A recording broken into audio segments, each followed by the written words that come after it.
உதட்டில் புண்ணு இருந்தாலும் சரி, நாக்கில் புண்ணு இருந்தாலும் சரி, தொண்டையில் புண்ணு இருந்தாலும் சரி, குடலில் புண்ணு இருந்தாலும் சரி, ஆசன வயலில் புண்ணு இருந்தாலும் சரி, எந்த புண்ணு இருந்தாலும் ஆத்திரும். இது கீரையாவும் சாப்பிட்டுக்கலாம். இல்ல இத கட் பண்ணி நிழல்ல காய வச்சு கஷாயம் போட்டு கஷாயமாவும் குடிக்கலாம். இப்ப இது குடிக்கும் போது என்ன மாதிரி பத்தி இருக்கணும்? சாப்பிடலாமா? நல்லா சாப்பிடலாம். கசப்பு இருக்காது. இந்த இலையில மட்டும் கசப்பு இருக்கும். சரிப்பா. இது வயிற்று புண்ணு எவ்வளவு இருந்தாலும் ஆத்திரும். இந்த கீரையை சமைச்சு சாப்பிடலாம். இதுல யாருமே சொல்லாத இன்னொரு விஷயம் சொல்றேன். சொல்லுங்கப்பா. உடையமருதி வணக்கம். நானும் உங்கள் சோனாரிதாஸ். அப்பா, இன்னைக்கு வாயில இருந்து ஆசனவாய் வரையும் புண்ணுப்பா. அதே மாதிரி இரைப்பை புண், இரைப்பையில பாத்தீங்கன்னாக்கா பெப்டிக் அல்சரு, கேஸ்ட்ரிக் அல்சரு, அப்புறமா கேடு இருக்கு, அமிலம் ரிஃப்ளெக்ஸ் ஆகுது, அப்புறமா சின்ன சிறுகுடல்ல புண்ணு, பெருங்குடல்ல புண்ணு, மலவாயில ஆசனவாயில புண்ணு, வாயில புண்ணு, தொண்டையில புண்ணு, இப்படிதான் ஏகப்பட்ட புண்ணு. வாயை திறந்து பேசினாவே அடுத்தவங்களுக்கு அந்த வாட போகுது, என்ன வயிற்றுல புண்ணா அப்படின்னு கேட்கிற அளவுக்கு ஒரு துர்நாற்றம் வருது அப்படின்னு சொல்றாங்க. இப்ப இப்படிப்பட்ட பிரச்சனை உள்ளவங்களுக்கு எத்தனை வருஷம் இருந்தாலும் சரி சாமி, நான் சொல்ற மூலிகை நான் சொல்ற மாதிரி பயன்படுத்த சொல்லுப்பா சரியா போன்னு சொன்னீங்களே, அது என்ன மூலிகை, எப்படி பயன்படுத்தணும்? இது வேற ஒண்ணும் இல்ல, இதனுடைய கீரைகளை ஃபுல்லா ஆஞ்சிட வேண்டியது. இது என்ன கீரைப்பா?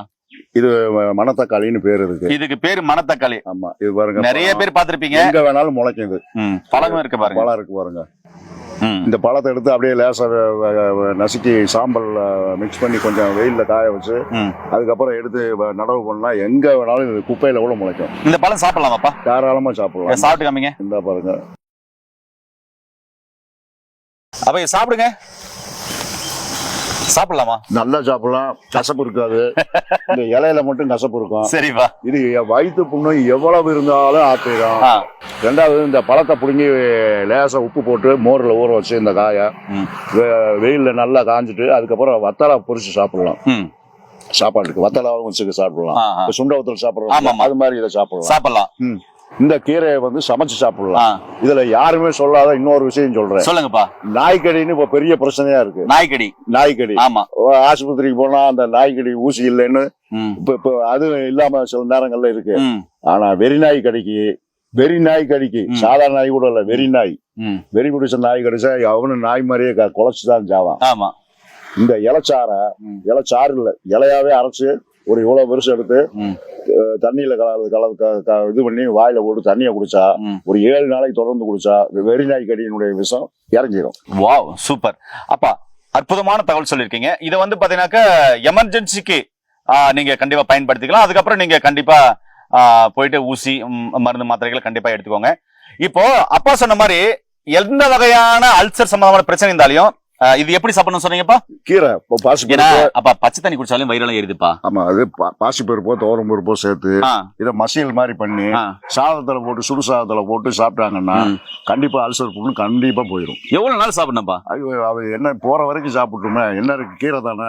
இப்ப இப்ப இது முதல்ல காட்டுல தான் கிடைக்கும். ஆமா. இப்ப இது விவசாயம் பண்ணி மார்க்கெட்டுக்கு வருது. சரிங்கப்பா. 10 ரூபா கொடுத்தா ஒரு கட்டு கொடுக்குறான். ஆமாங்கப்பா. வாங்கி தாராளமா சாப்பிட வேண்டியதெல்லாம். சரிங்கப்பா, புரியுதுப்பா. அப்ப இது சாப்பிடும் போது அல்சர் கம்ப்ளைண்ட் உள்ளவங்க, வயிறு புண்ணு உள்ளவங்க என்ன மாதிரியான பத்தி முறைகளை கடைபிடிக்கணும்? உதட்டுல புண்ணு இருந்தாலும் சரி, நாக்கில் புண்ணு இருந்தாலும் சரி, தொண்டையில புண்ணு இருந்தாலும் சரி, குடல்ல புண்ணு இருந்தாலும் சரி, ஆசன வயல புண்ணு இருந்தாலும் சரி, எந்த புண்ணு இருந்தாலும் ஆத்திரும். இது கீரையாவும் சாப்பிட்டுக்கலாம்.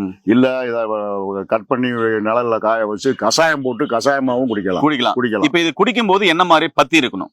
அது அவங்களுக்கு தேவை அந்த நேரத்துக்கு தேவை புளிப்பு மட்டும் சேர்க்காம இருக்கணும்.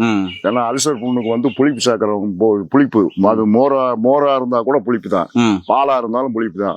இதெல்லாம் சாப்பிட்டாங்கன்னா அல்சர் புண்ணு ஒரு காலம் போகாது. இளநீ அந்த மாதிரி குடிக்கூடாது. இளநீ எல்லாம் தேவையே கிடையாது. எல்லாமே புண்ணாக்கும். இளநீ புண்ணாக்கும். ஏன்னா புளிக்குது இல்ல, எல்லாமே வயிற்றுக்குள்ள போனோடனே புளிச்சிடும். ஒரு நிமிஷத்துல வாயில குடிக்கும் போது புளிக்காது, உள்ள போனோடனே புளிச்சிடும், ரொம்ப புளிச்சிடும். புளிப்பு தான் புண்ணாக்கும். நீங்க சாப்பிட வேண்டியது இந்த மாதிரி இருக்கிறத கடைஞ்சு சாப்பிட்டீங்கன்னா புண்ணை ஆத்தும். நேர்களே, அதாவது அல்சர் இருக்குங்க புளிப்பான உணவுகள், மோர், அது மாதிரி எல்லாம் ரொம்ப புளிக்கிறது எடுக்க கூடாதுன்றாரு. இளநீ வெறும் வயித்துல குடிக்க கூடாதுன்றாரு.